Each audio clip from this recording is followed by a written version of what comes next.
Hey guys, how's it going? Michael Troy here. Today we're looking at X-Force #1, Killshot. This is the 30th anniversary of X-Force. Very cool that Rob Liefeld returned for that.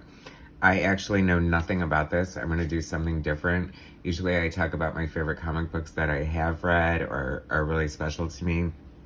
I just got this. I have no idea what's inside. I barely know any concept of story or what's happening. I don't even know if this is a series or a one-shot. So this is going to be more like a reaction video. So this should be fun. We'll see what happens. What's the worst that could go wrong, you know? Anyway, I'm going to cue the intro, hit like and subscribe, and I'll be right back. FitzTroytv. Comic book art critiques. Snark, peace, talk, and sarcastic ways. Levels and geeky gaze. Sadie's comics rule the day. Hurry up and turn that page. Michael Fitz Troy. Alright, so here we go. X-Force Killshot #1, Liefeld, Bowers, Valenza, Blee, Where One. My first reaction, the cover, you know, this is what you would expect and want and get with Rob Liefeld. It's a great team shot. We have some of his greatest creations here. 4 of his, well, I wouldn't exactly call Shatterstar maybe one of his greatest creations, but one of his creations nonetheless.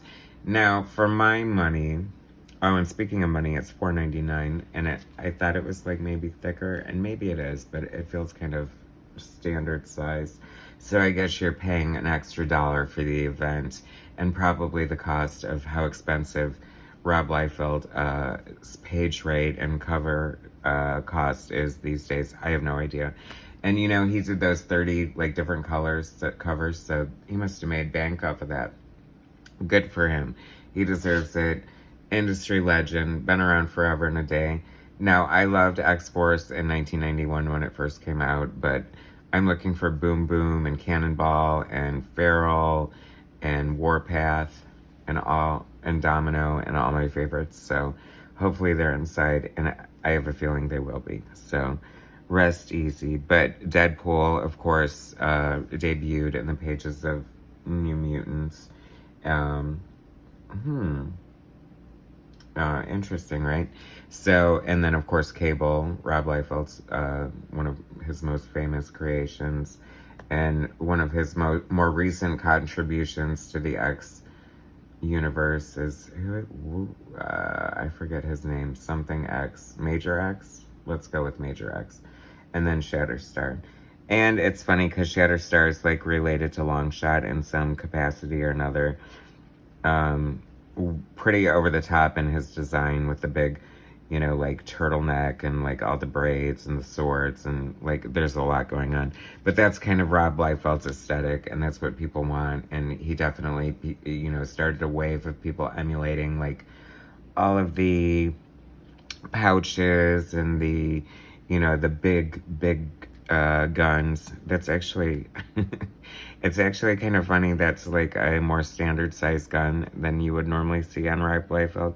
And also interesting, I don't recall ever seeing Cable with spikes on his armbands before, but maybe that's because I'm paying more attention. And I have to point out his different hairdo. He looks a little younger here, and maybe there is time travel involved. I think that perhaps there is. Maybe that's why the spacey background. And but anyway, his hair looks different. You know, it's more like, in his debut, it was more like receded, and he looked more like an old man. So maybe he's a little younger here. So, Rob Liefeld, story, pencils, and inks. That makes me feel good, because how good Rob is drawing this and inking this. I feel like his pencils look the best when he inks them himself, and not, like, for a period, I believe they were reproducing his pencils from, or I'm just like reproducing the art from his pencils without inks, but he's a great inker, so he definitely looks better with his art inked, especially by himself. So we get Cable, of course, Domino, not liking the hair, she looks a little weird, I don't know. Warpath, don't like these different costumes, I don't know. I want my MTV, I want my original X-Force. I'm holding out. Let's see what happens. Oh, here we go. Now we're switching around. Okay, have we already gone in time? I mean, and should I point out one, two, 3, 4, 5. I'm not sure if I should count this or not, but I guess technically it is. So we're 5 pages in, and just saying, not criticizing, but this is the first time we're getting a background. Okay, just saying, just pointing it out. Major X, Shatterstar, Domino, okay, Venom Pool, that's cool. I mean, come on. Deadpool, that's interesting with the blue and brown costume. Kind of, what was Spider-Man's latest controversial costume? Was it blue and brown or blue and yellow? But it looked like crap either way. Spider-Man is definitely, this is actually a really cool double page spread here. Very cool. Love that. This is what you want from like a Rob Liefeld comic book. Like just total action, like all the characters see creative, Venom Pool looking like totally awesome in the background there. I would love to see this in the movie. I like, is that possible? I think it is possible, isn't it? I think they should make that happen. That would be like, I mean, just to see this on screen, they have my money. And there's the thing, did he just pop out of nowhere when I wasn't paying attention? You know how the thing is, he's just always showing up. Oh no, there he is. Okay, so it's not that ridiculous. Oh, and there's Cannonball. This is just so much fun. Oh, here comes Strife. This is like a trip down memory lane. I love it. Like, and of course I recognize these characters. The Mutant Liberation Front, but I don't remember their individual names. And I'm sure they do. Oh, I always like this character's design. I thought it was cool.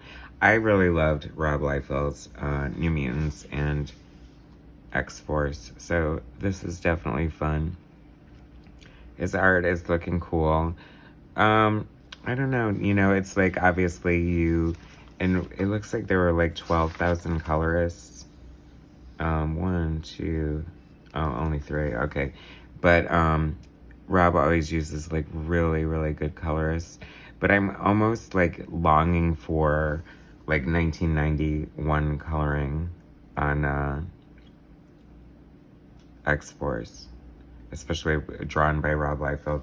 It's so funny to see this because Rob's been drawing feet like more normally, like and away from his normal style. Like he usually draws like really, really thin, like spindly feet, or no feet at all, as is his reputation. But it's funny. It's like I don't know that is necessarily insulting. Like it's just his style, and I kind of miss the feet the other way. Isn't that weird? I don't know.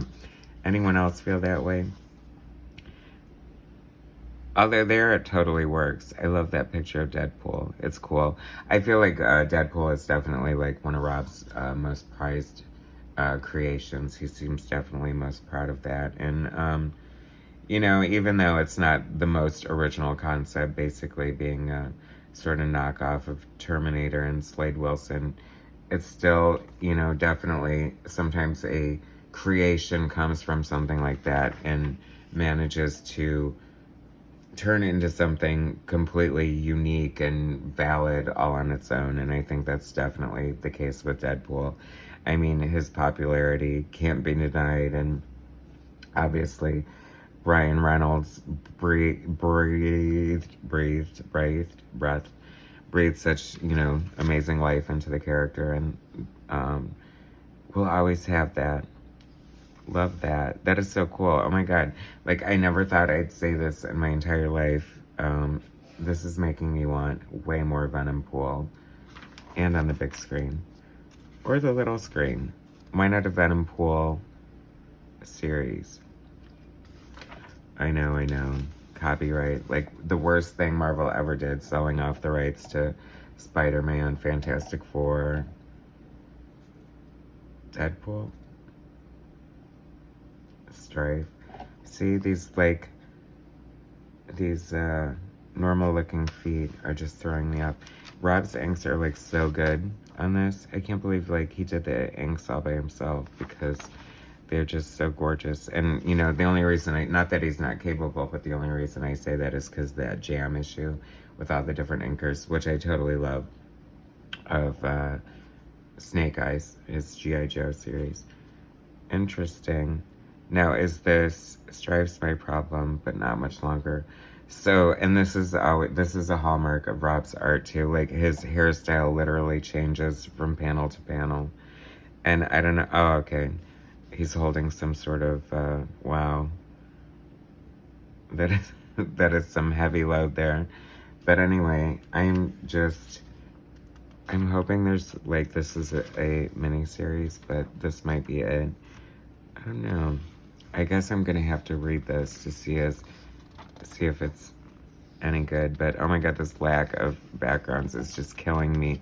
You know, it's like one of the people's defense of Rob Liefeld, because he's, you know, such a polarizing, controversial kind of person, is that they always say he loves comics, he loves comics, he loves comics.